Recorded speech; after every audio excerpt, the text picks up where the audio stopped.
Today we are watching what is known as the worst review for Sparking Zero. Now, the reason we're doing it isn't because we agree with it, just to be clear.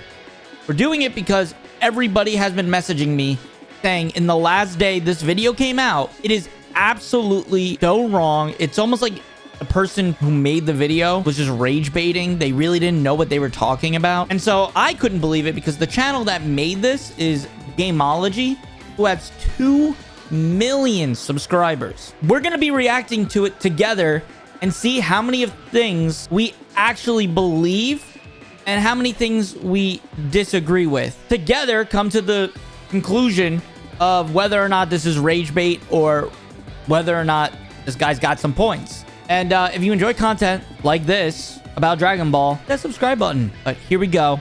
This is why Dragon Ball Sparking Zero feels so familiar and not in a good way. By Gamology. Check it out. Can you spot what's wrong with these 2 Dragon Ball Z games? So, some Raging Blast. Goku and Vegeta battling and it out in a Xenoverse. Utah-looking desert. It's a classic clash that took DBZ into the modern era. And with the new engine, you can likely pick out which one is the newest game, Sparking Zero. But which one is the second newest? Well, what do you mean? What is the second newest? It would be Xenoverse 2. We have footage of, what is this? Raging Blast, Xenoverse, Xenoverse 2, and I actually don't know if I know that other game. I'm trying to think of what it could be. Is it Burst Limit? Maybe. Does the gameplay look different? Faster? Smoother? Tighter? Closer to the source material? Besides the graphics, it's almost impossible to tell. Well, no, that's not true. If you've played these games, you could instantly tell. Also, it's weird to not compare them to their series themselves. Budokai Tenkaichi, like, you could say is similar to Raging Blast, right? Or similar to Xenoverse in the sense that, yeah, they're arena fighters, but they're very different, and I wouldn't even call Xenoverse really an arena fighter these days because it's more of an RPG. And that's a problem. Dragon Ball Sparking Zero is looking to switch up the DBZ arena fighter formula. But the truth is, it fails to switch up the formula at all. Wait, what do you mean it fails? First of all, it needs to stay true to the formula in the sense that it's a sequel to Budokai Tenkaichi, right? It's a sparking game. There's been 3 Sparking games. It's going to be the 4th. And they called it Sparking Zero. But there's a bunch of things added. I mean, they have the perception counter, the revenge counters now, destructible environments that are like actually destructible, not like, you know, you destroy it one way and that's it. The game itself is not Budokai Tenkaichi, but it is. It's totally the original series, but they did add new things, which no one even wanted necessarily a like rebrand of the Budokai Tenkaichi. They just wanted a follow-up. Oh, not to mention all the super characters added to the game. We literally are getting so many characters to a game that we've wanted. Okay, let's just continue. There have been well over 100 titles in the DBZ franchise, from the sublime to the absurd. But when Dragon Ball started using a boilerplate arena fighter template back in 2002 with the introduction of the I was wondering if he was going to say this. So this guy doesn't seem like he knows what he's talking about. He's comparing Budokai Tenkaichi to Budokai because of the name. So Budokai is not an arena fighter. I would say Budokai is more like FighterZ than anything because it's a 2D. Like, yes, it's 2.5, right? It's like 3D models, but so is FighterZ. FighterZ is 3D models. If you guys didn't know, they just look like they're sprites. So that's like a weird take. Like, I would say FighterZ is the closest you'll get to a Budokai right now, where Budokai Tenkaichi isn't supposed to be a Budokai. It's supposed to be, you know, sparking games like the 3D arenas. They just wanted to use the Budokai name because they were scared the series wouldn't be successful without it, right? Calling it Tenkaichi, so they called it Budokai Tenkaichi. Budokai series, the franchise has felt like it's been stuck in a hyperbolic time chamber. That's not true. Raging Blast, right, is probably the closest you'll get to like Budokai Tenkaichi, but it's very different, right? Movement is a little slower and things like that. Not in the sense of like the initial impacts, but usually in like teleporting and stuff like that. Like it's been slowed down when you compare the actual videos. I saw someone do it recently. I forgot who it was. I feel like you comparing even Budokai and then saying they've been stuck is like insane. With over 20 different DBZ arena fighters released in the... Wait, why are we listing these games off as arena fighters? You have one listed here, Budokai Tenkaichi 3, right? That was 17 years ago. And then I guess you could say Xenoverse. More of an RPG than anything, but fine. But Budokai was side fighting, right? Same with Budokai 2 and 3. Sagas, I mean, anyone that's played Sagas knows that is not an arena fighter. That is a co-op fucking linear, on the rails experience. That is totally out there. Legends is a gacha game. FighterZ, I mean, it's the same as the Budokais, like I said. I don't think I know Super Battle. That might be a NES game. Now you're going to make me check. Yeah. This came out in 1995. In the past 20 years? Okay. He added some at the end here. We have Burst Limit, Raging Blast 2, Xenoverse 2. You could maybe say the Raging Blast games are arenas, right? Like that one makes sense. And I still put Xenoverse as like an RPG. It's like you create your own character and go on a story, right?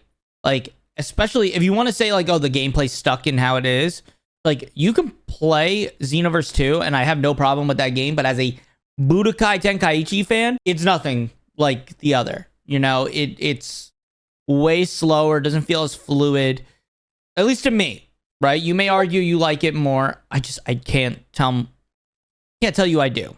I really don't. I'm a Budokai Tenkaichi guy, and I didn't like Raging Blast. Sparking Zero promises to be more of an exercise in nostalgia than an actual competitive fighting game. But she's got a new hat. Yeah, I mean, this is like rage bait. Deserve better. Full disclosure, I've been a huge Dragon Ball fan since I stumbled across it on Spanish Access Television when I was 10 years old. Yeah, this is weird because you're essentially giving me that, like, I'm on your side, guys. I'm your friend. But now let me dog this game. I don't think I've met a Dragon Ball fan that, like, isn't excited for this game. You know what I mean? It's quite literally the game we've wanted since we were kids. I mean, I'm almost 30 years old, guys. I'm 29 this year. And I can tell you, I have not played a Dragon Ball game that has excited me this much since Budokai Tenkaichi 3. And I mean that. I really do mean that. Now, and maybe you'll consider me more casual because of that, but I really do mean that. I love Dragon Ball. It means more to me than any other animated franchise. I name my cat Piccolo and sometimes dress him up like Lord Beerus. That's why I need Dragon Ball Z to do better. Looking back on the past is comforting, but we can't live in it forever. We deserve either a transformative leap forward for the series or a sequel to the only transcendent Dragon Ball game over the... Okay, so this guy's just a FighterZ fanboy. That's really what's going on here. He doesn't like gritty arena games, which is fine, right? You can't make a video talking all the shit on arena fighters and then be like, the best game is FighterZ. Like, yeah, no, it's a good game. It's totally like a great game. I'm not saying it's not. And I actually could say I think there should be a FighterZ sequel or like more support DLC wise, like, monthly characters or even every other month characters. I could argue that. But I mean, Sparking Zero, it's been 17 years since we've had a sparking game. The last decade. I've played Dragon Ball Sparking Zero, and unfortunately, my fears were confirmed. This is deja vu all over again. What do you mean? Again, we need a transformative leap forward, right? Like, this is that. This is, again, the game we've been wanting. New like movement, new counters, new gameplay loop, new what-ifs, new like online modes, ranked, Budokai Tenkaichi. What do we mean? What do we mean? Now, the Sparking Zero graphics are the best they've ever been, and I applaud them for having destructible environments and trees that sway when hit with key power, but graphics alone do not make a game. When you dissect the match, it's much slower than it looks. What? First of all, if you're analyzing the very first beta footage that we got, this is the slowest footage, 100%. This still looks fast. In what world does this look slow? And this footage, again, is the very first version. It's been sped up like insane.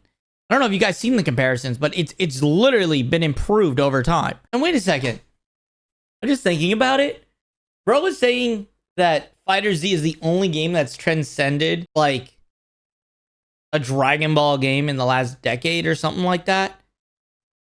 Xenoverse 2 literally sold like millions of copies. Now, I'm not a Xenoverse player. I do not like character creation games. It's just not my thing. Create your own characters. But like, that game is, I think, one of the highest played like Dragon Ball games, other than maybe Fighters. I don't know if Fighters is higher or lower, but it's got to be close. Impact and damage is far apart, and it doesn't have the back and forth, keep them guessing momentum battles of top fighting games. Wait, run that back? It's much slower than it looks. Real impact and damage is far apart, and it doesn't have the back and forth, keep them guessing momentum battles of top fighting games. Oh yeah, this 100% is just a Fighters like fanboy. He likes Tekken and Fighters. We're seeing stagnation in the gameplay sphere, where Sparking Zero is extremely similar to the last several dozen Dragon Ball Arena fighters. It feels more like the return of the EA Sports College Football franchise than a new spin on Dragon Ball. Updated graphics with familiar controls. And I need to talk about those controls, because if you've ever wondered what it's like to be one of the Z fighters, turn elsewhere, because the controls are not great. Dragon Ball is at its best when it delivers on fighting and yelling, and Sparking Zero does have a dedicated yell button. Yelling makes your special bar max out, and then you can pull off bigger moves and Kamehamehas, but it comes at the cost of pacing. Powering up freezes you in place while your special bar fills up, leaving you vulnerable to attack. Sure, that's quite literally like a give and take, right?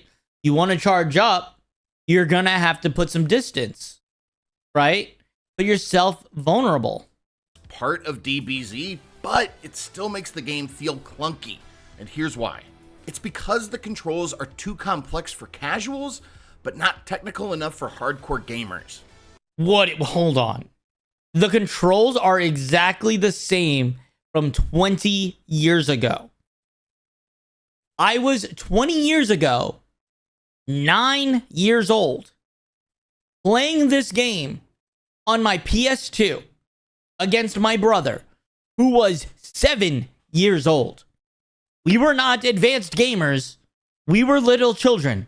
We pulled off beating the game, beginning to end, on the hardest difficulty. And then, when Budokai Tenkaichi 3 came out, I played that on the Wii, which I had to do some crazy shit with my hands.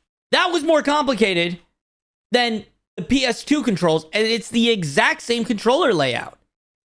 You can literally go and get an emulator right now and legally find a way to download the game. And when you do, it is the exact same setup controller-wise. Like, what are we talking about? They literally have a classic controller layout. It's been 20 years since Dragon Ball Budokai 1, and transitioning from ground to air combat is still awkward. What are we talking about? This is not the same game. This is Budokai, not Budokai Tenkaichi. Bro didn't do his homework. Locking on doesn't feel right. Ascending and descending could be streamlined, and it's not always clear if you whiffed a beam because of something you did, or if you just weren't on the right plane. You shooting a beam at a wall is just you not being good and understanding that you need to go around the wall. I don't understand how you're saying you have a skill issue, but it's the game's fault, right? Am I collecting this info correctly? I just can't get off of the game controls like conversation. Budokai Tenkaichi 3 was like praised for having one of the like best controller layouts for a fighting game. So I don't know. You might even find yourself fighting underwater, but doesn't slow you down or change anything at all. It just puts on a slightly different filter. The best fighting games? Water literally changes how you charge. It's always changed how you charge in all the Budokai Tenkaichis. When you are underwater, you cannot charge as fast unless you're an android. That is it. What did you want it to do? I just don't. Like Street Fighter, Tekken, and Under Night In-Birth feel like you're mimicking character motion, gathering power, and pushing a button to release it. There's an emphasis on frame advantage, timing, and spacing that can mean the difference between victory and defeat. It becomes more of a dance at a higher level. Meanwhile, Sparking Zero feels like you're controlling a tank from very far away, and it's frustrating. What character did you choose? Because I am like a Gohan Super Saiyan 2 main, right? That is like my favorite character to use. Teen Gohan Super Saiyan 2. He's like insanely fast. I mean, there are just different play styles. Yeah, it's not super balanced, but it's not supposed to be. You can use characters that are beefy and have super armor and be a tank. Or you can use characters that are super fast, super small, have small hitboxes, and are able to, you know, jet around the map and outpace you. It just depends on your playing style. Even the best fighting games can sometimes devolve into button mashing, but this is so counterintuitive that it borders on parody, which, hey, might be appropriate. Have you ever watched a Dragon Ball fight? It's all fast punches that don't hit, a knockdown, and a beam to finish it. It's awesome to watch. But when you're watching Goku punch so fast that those frames repeat, or is moving faster than your eyes can clock, that's primarily so animators don't have to draw as much. But it doesn't translate well to gameplay. Playing it is a different beast. It sucks all the energy out of something that, in the anime, was deliberately paced that way to save budget. So, what does Sparking Zero have? What do you mean it looks fine? Everything I've seen of the game looks beautiful. Like, it literally looks beautiful fighting. Going for it? With 182 slots, who's champing at the bit to play characters like Nail and Kakunsa? If they're gonna go all out, I want some crazy characters. Bulma and a robot. Are we serious right now? They put all the characters that people were asking. Bro, in the beginning of the game, of the video, you said that there's not enough changes in this story, right? In this game. And so one of the things that it has going for it is the huge roster that is brand new. And you're going to tell me that you don't like new characters and that you want Bulma in a robot. Taco Shirt Krillin. World Tournament announcer. Farmer with a shotgun. Pay tribute to Toriyama by having one of his self-inserts be playable. Now, I'm not saying that the self-insert's not a bad idea, but you're quite literally saying, hey, the thing that makes Sparking Zero new, I don't like. I don't like that super characters are in this. Get rid of the super characters and add these other things that I want. That makes it bad. Like, come on, man. There's an aspect of power scaling in Sparking Zero that's supposed to reflect the show's lore. Someone like Super Saiyan Blue Goku hits several times harder than Yamcha, which he well should, but that's a poor substitute for balance. Other games They don't want it to be balanced. Budokai Tenkaichi games aren't balanced. It's a flex when you shit on somebody like this guy probably, who's gonna go and use Gogeta Super Saiyan 4, and you go in there with Gyatso and go slam him. It is a flex, right? Now, you might think differently, but I think that's really cool to be able to go in and be like, I'm gonna use Cyberman against whoever. I mean, shit. If you haven't seen the video where me and my friends all fought the best Budokai Tenkaichi player in the world, go check it out. But quite literally, he had one character and we had 3 jump him. And he slammed us. Even down to him using just a Cyberman. Now, I won't spoil the full video because it is a good video. But that's my point, is that it doesn't have to be balanced. Being good at the game is enough.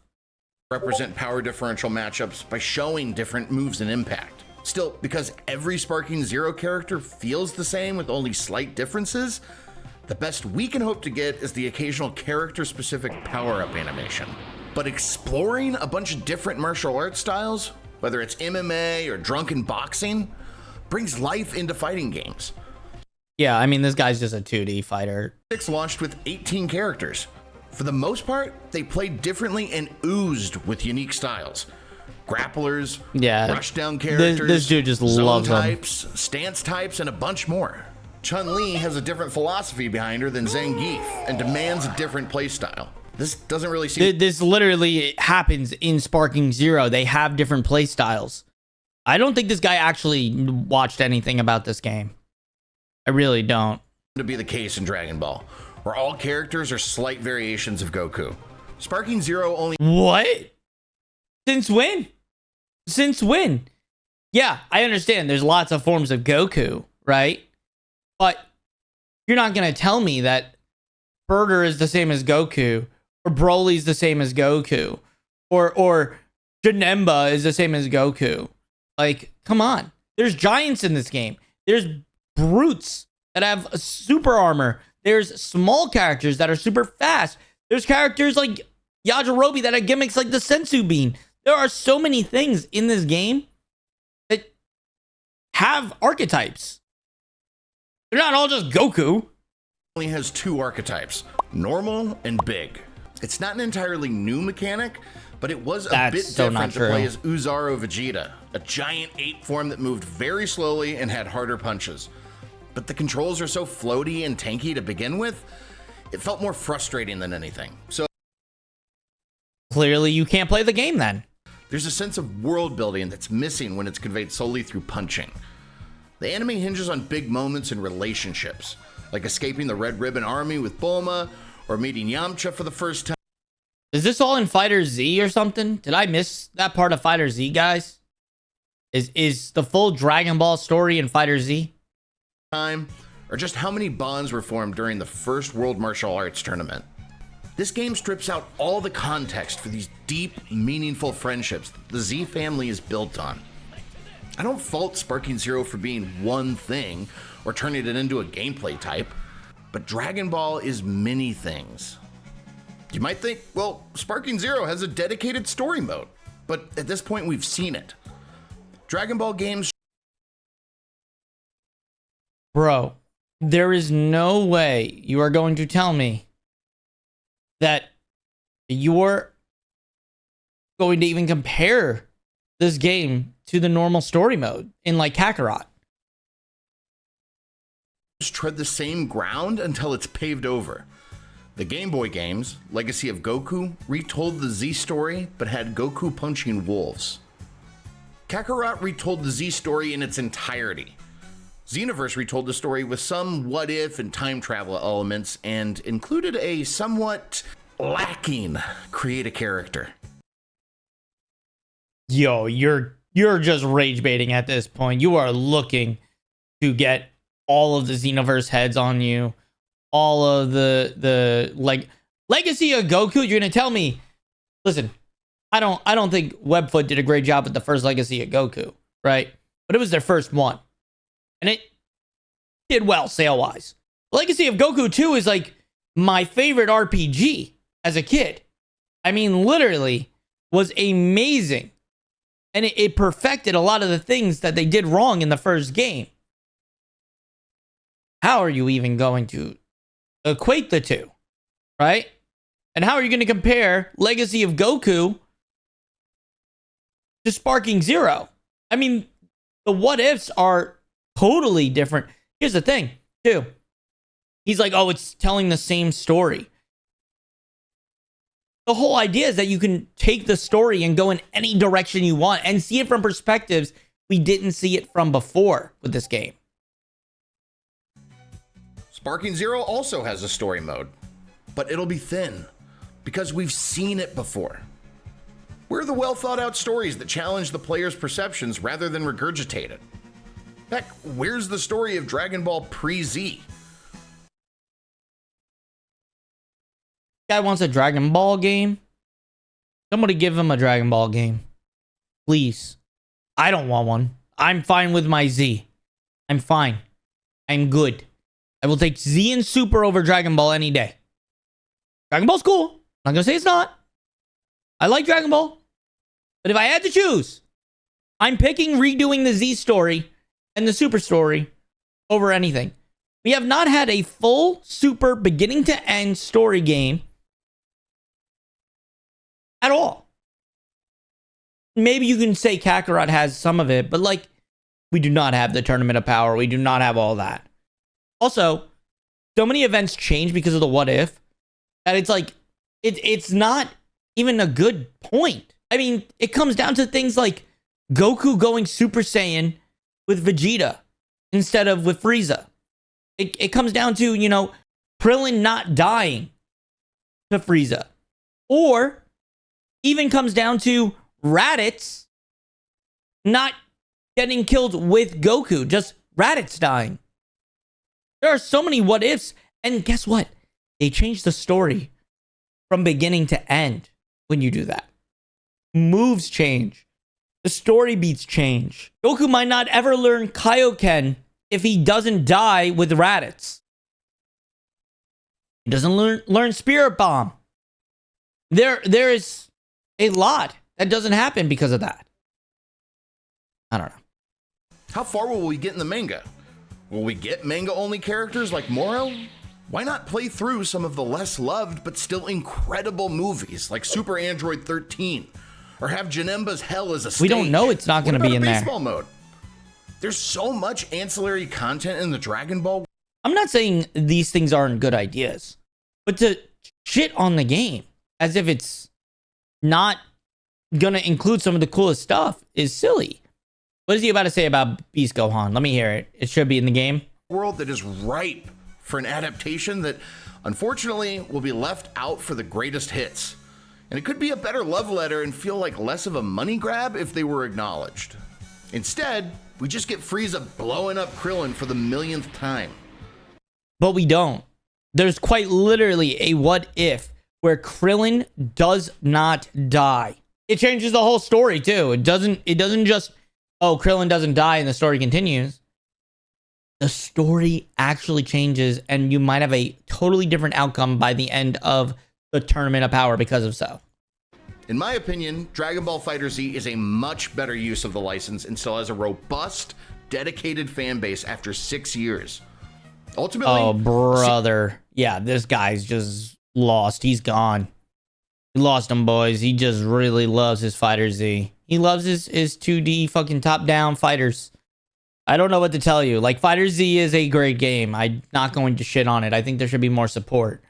But to shit on another game because you think Dragon Ball FighterZ is better is silly. It's silly. You're just asking to be, you know, roasted because this is like not true, right? FighterZ is a good game. It's great for what it is. It's good for Evo. It's competitive, right? It's balanced. They do nerfs and buffs. That's not what Sparking Zero is going to be. It's not what it was ever supposed to be. It is for us who have been loving the game franchise, and I'm speaking about Budokai Tenkaichi, not even Budokai, just Budokai Tenkaichi for almost 20 years. He just said, oh yeah, it's been around for 6 years. Bro, people are still playing Budokai Tenkaichi to this day. To this day, I could go on YouTube right now and hit live Budokai Tenkaichi 3. People are still playing. There are mods that added super characters that I play in my videos. I get thousands of views. And not far off of views that this video's got. So that should tell you a lot about audience. Sequel to that series would be a better overall direction for the franchise. Yeah. This guy's It's a had dick just rider. one main release and a handful of DLC over the last 6 years, and is a fresh take on the series, which is weird considering it's a 2D fighter. It's fast-paced and competitive, so much so that it had a presence at the EVO tournament for 5 of the last 6 years. Of course, it's a good There are fighting 44 game. I'm not saying characters, it's not. and for the most part, they play differently and include some fighting game archetypes that aren't present in arena fighters. It's relatively balanced with only a few insanely OP characters, but they literally just released a patch for that. And the graphics Yeah, are this still dude's gorgeous. riding. It Holy. needs more stages, and the menus are clunky, but that's true for most Dragon Ball games. Some I don't get how he's gonna say, oh, well, Sparking Zero's clunky, right? But then when he talks about fighters, he's like, but most games are. But that's Dragon Ball games for you, isn't it? That's pretty hypocritical, bro. moments that evoke nostalgia, like Gohan and Goku's iconic father-son Kamehameha, would be a whole-ass level in a Budokai game. Why can't the Budokai series just give the fans what we all came to see from the jump? FighterZ does the same thing in special moves that only last a few seconds. You know, like, characters do the same thing in Sparking Zero. I feel like this is like the same thing. Sparking Zero literally has Father Son Kamehameha as a move. Doesn't make it a whole level. It's just a quick, thing, and you can use it multiple times, just like you just did in that FighterZ moment. For another release feels like a step backward. The Let's games hear his industry has a conclusion. bad habit of releasing rinse and repeat sequels, and we tend to reward it by buying every new sports game or Call of Duty year after year. At least COD has a different story every time, but Dragon Ball still retreads familiar ground.